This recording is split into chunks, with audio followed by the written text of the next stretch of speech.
to you, but I want to get to one other story, which is the future of what are known as the Elgin Marbles, and the story that's emerged that George Osborne chairs the British Museum, of course, has now been in what are described as secret talks with the Greek Prime Minister over their possible return. Meetings, it is reported, have been ongoing for the past 13 months to try and find a solution. Well, let's go not back 13 months, go to June, and speaking with my LBC colleague Andrew Marr about how Mr. Osborne sees the future of the Elgin Marbles, hinting he could support a partial return to Greece. The Elgin Marbles, the Parthenon sculptures, they're an amazing testament to human civilization. In the British Museum, they tell a story about civilization compared to all the other civilizations, China, India, other parts of the Mediterranean. In Greece, they tell the story just of Greek civilization. I think there's a deal to be done. Right? I think there's a deal to be done where we can tell both stories in Athens and in London. If we both approach this without a load of preconditions, without a load of red lines, if either side says there's no give at all, then there won't be a deal. So just what is the give? Well, the story that's broken this is the Greek newspaper Tania, I hope I'm pronouncing that correctly. Its London correspondent is Yannis Andritsopoulos and joins me now. What do you understand to be the possible deal that's being brewed? Yannis, good morning. Good morning, Nick. Thanks for having me. Well, first of all, we just heard George Osborne. What Greece and the Greek government is trying to convince Osborne to do is not to return the marbles partially, not to return some of the marbles, but to return all of the marbles housed currently in the British Museum to Greece in order to be reunited with the rest of the marbles currently in the Acropolis Museum.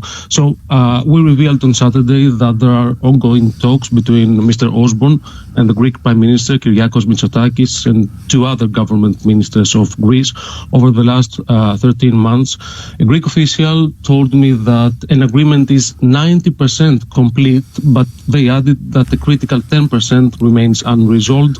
They said that it's hard to get there, but it's not impossible. So we don't have a deal yet between Greece and the UK, but they are optimistic, cautiously optimistic, the Greek officials, that in the coming months they may reach a deal. And this would facilitate, a loan or a partial return, or what would actually happen, do we think, Yannis?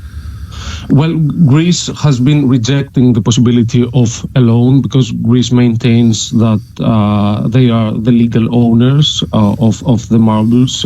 Indeed, the British Museum has been offering a loan over the past decades, but Greece doesn't want that kind of an arrangement. So they are now contemplating either a permanent return of the marbles to Greece, which I understand the British Museum is not currently willing to do, or an indefinite return of the marbles. There's the sticking point of the ownership, but the Greek official that spoke to me said that several solutions are being considered that could set aside the ownership issue in a possible deal. They said that there are ways to avoid mentioning ownership in an agreement on the marbles return. Well, let's see how that lands with some people, Yannis. Dominic Selwood is historian, author of Anatomy of a Nation, a history of British identity in 50 documents. What would it say about British identity if these were to go on what would appear to be effective permanent loan? Dominic, good morning. Good morning. I mean, I think that's a really interesting question because, the marbles tell a story about ancient Greece. Of course they do, created in the 5th century BC, but they also tell a story about Britain in the 1800s, and they've been a part of the museum collection for the last 200 years. So, what's fascinating about any objects, really, is that we have to consider that they can tell multiple stories. And so although the Greek story clearly is a very, very important one, it's the origination of these amazing pieces, in the British Museum, they tell a story about Britain in the 1800s, about its interests abroad, and about what people were interested in seeing, in Britain and in Europe at that time, the Grand Tour, love of Greece, and so on. So we can't prioritize one story over another story when you look at any objects, in any museums. And I think it raises the broader question about what do we want museums to do? Things like the British Museum or the Louvre or the Hermitage, they're universal or encyclopedic museums. They tell the story of humanity. And, that's a very Enlightenment idea. But if we decide that we don't want that anymore in museums, we just want them to tell the story of their own country, then museums become, mirrors of their own culture rather than windows onto others. So there are broader questions at play here. When George Osborne says each side has to show a bit of give, can you determine any give from the UK side?